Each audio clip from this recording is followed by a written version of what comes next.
స్వామియే శరణమయ్యప్ప.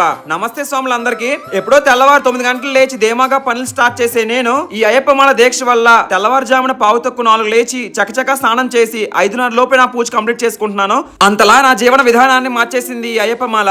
నమస్తే స్వాములందరికీ. ఇవాళ నా అయ్యప్ప స్వామి దీక్షలో 4వ రోజు స్వామి. ఎప్పట్లానే పీఠం వెళ్లి నా పూజ అయితే కంప్లీట్ చేసుకున్నాను. రోజు రోజుకి పీఠం వాళ్ళు స్వామివారి అలంకరణ మాత్రం చాలా అద్భుతంగా చేస్తున్నారు. ఈ మాత నావి ఆర్తి వీడియోస్ బాగా చూస్తారంట.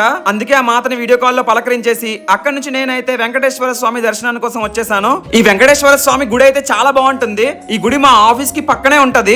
ఎవరైనా లక్ష్మీపురం ఏరియాకి దగ్గరలో ఉంటే గనక ఖచ్చితంగా ఈ గుడిని ఒకసారి విజిట్ చేయండి. ఆ రోజు శనివారం కాబట్టి చాలా మంది భక్తులు దర్శనం కోసం అయితే వచ్చారు. ఇంకా ఫైనల్ గా హారతి తీసుకొని గుడి చుట్టూ ప్రదక్షిణాలు చేసి గుడిలో కాసేపు కూర్చొని మనస్ఫూర్తిగా దేవుడు దండం పెట్టేసుకున్నాను. ఇంకా బయటకు వచ్చేసరికి ఇచ్చిన ప్రసాదాన్ని వదలకుండా అయితే తినేసాను. మీకు ఒక ముఖ్యమైన విషయం చెప్పాలి. ఈ నెల 28వ తారీఖున మా పీఠం తరపున బ్లడ్ బ్యాంక్ క్యాంప్ అయితే నిర్వహిస్తున్నారు. సో డేట్ గుర్తు పెట్టుకొని తప్పకుండా మీరు కూడా బ్లడ్ ఇవ్వడానికి ప్రయత్నించండి. మీకు తెలుసు కదా, బ్లడ్ ఇవ్వడం వల్ల ఎంతో మంది ప్రాణాలని కాపాడే వాళ్ళు అవుతాం మనం. ఈ స్వామాల్లో ఉంటూ ఒక మంచి కార్యక్రమం చేయాలనే మా ఆలోచనకి మీ కృషి తోడవ్వాలని నేను కోరుకుంటున్నాను. ఆ రోజు మనం అందరం కలిసి ఈ ప్రోగ్రామ్ ని సక్సెస్ఫుల్ చేద్దాం స్వాములు. ఈ వీడియోని లైక్ చేసుకోండి స్వాములు. సబ్స్క్రైబ్ చేసుకోవడం అసలు మర్చిపోవద్దు. మరెన్నో వీడియోస్ తో మీ ముందుంటాను. స్వామియే శరణమయ్యప్ప.